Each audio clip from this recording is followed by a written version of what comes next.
అల్లు అర్జున్ పుష్ప 2 వసూళ్ల ప్రభంజనం కొనసాగుతూనే ఉంది. అంచనాల్ని మించి కలెక్షన్లు వసూలు చేస్తూ ఇప్పటి వరకు ఉన్న రికార్డులు తిరగరాస్తోంది.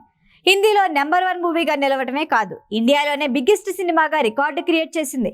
ఇంకా పుష్ప 2 సాధించాల్సింది ఆ ఒక్కటే.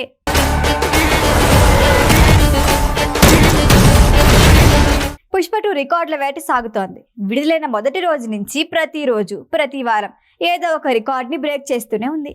లేటెస్ట్గా కేవలం 32 రోజుల్లో 1831 కోట్లు వసూళ్లు నమోదు చేసింది. ఇప్పటి వరకు నెంబర్ 2 స్థానంలో ఉన్న బాహుబలి 2ని వెనక్కి నెట్టేసి సెకండ్ ప్లేస్లోకి వచ్చేసింది పుష్ప 2. చాలా రోజుల క్రితమే ఈ జాబితాలో 3వ స్థానంలో ఉంది Pushpa 2. Prabhas Rajamouli movie Baahubali 2 record break కావడానికి 8 ఏళ్లు పట్టింది. పుష్ప 2 విడుదలకి ముందే 1000 కోట్లకి పైగా ప్రీ రిలీజ్ బిజినెస్ చేయడంతో పాటు సినిమా ఖచ్చితంగా వరల్డ్ బాక్సాఫీస్ వద్ద 2000 కోట్లు వసూళ్లు సొంతం చేసుకుంటుందని సినీ వర్గాలు ముందుగానే ఫిక్స్ అయ్యారు. అందరి అంచనాలు నిలబెట్టి చూపించాడు పుష్పరాజ్. ఇన్ని రికార్డులు తిరగరాసిన పుష్పరాజ్ ముందు ఇంకా ఒక్కటే మిగిలింది. అదేంటంటే ఇప్పటి వరకు అత్యధిక వసూళ్లు సాధించిన సినిమాగా అమీర్ ఖాన్ దంగల్ ఉంది. 2070 కోట్లతో Dangal cinema all time record create చేసింది. 2016లో వచ్చిన దంగల్ సినిమా కేవలం చైనాలోనే 1000 కోట్లకి పైగా వసూలు రాబట్టడంతో ఆ రికార్డు సాధ్యమైంది. ఆ తర్వాత మరే సినిమా చైనాలో ఆ రేంజ్లో వసూళ్లు సాధించలేకపోయింది. ఇప్పుడు బాహుబలి 2ని థర్డ్ ప్లేస్కి నెట్టేసిన పుష్ప 2 సెకండ్ ప్లేస్కి వచ్చేయటంతో ఇంకా ఒక్కటి మిగిలింది పుష్ప అంటున్నారు అభిమానులు. ఇప్పటిక పుష్ప 2 గురి మొత్తం బాలీవుడ్ సూపర్ స్టార్ అమీర్ ఖాన్ దంగల్ రికార్డుపై ఉంది. దాదాపు 5 వారాల రన్ పూర్తవటంతో ఇక ఇండియాలో భారీ వసూలు సాధించడం అంత సులువేం కాదు. అందుకే మరో దేశంలో విడుదల చేస్తే కలెక్షన్లు మోత మోగిపోయే ఛాన్స్ ఉంది. గతంలో పుష్పని ఇండియన్ భాషల్లోనే కాదు, విదేశీ భాషల్లోనూ విడుదల చేశారు.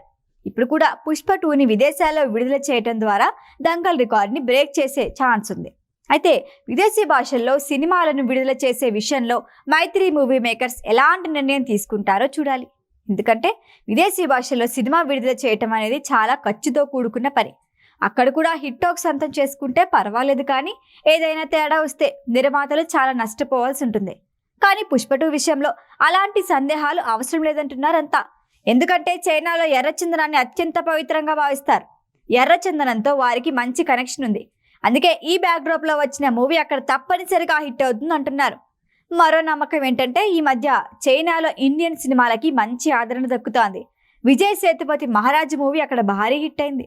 ఆ సినిమా క్లైమాక్స్ అందరినీ కదిలించేసింది. పుష్ప 2లోనూ సెంటిమెంట్కి చైనీయులు ఫిదా అయిపోతారనే నమ్మకం ఉంది. అయితే చైనాలో మూవీస్ని కోటా పద్ధతిలో రిలీజ్ చేస్తారు. ఒక్కటి తగ్గిందన్న స్టేజ్ నుంచి తగ్గేదేలే అనిపించుకోవాలంటే ఇంకొన్ని రోజులు వెయిట్ చేయాలి మరి. ఈ వీడియో కనుక మీకు నచ్చినట్టయితే లైక్ చేయండి, షేర్ చేయండి, సబ్స్క్రైబ్ చేయండి. అలాగే పక్కనే ఉన్న బెల్ ఐకాన్ని క్లిక్ చేయండి.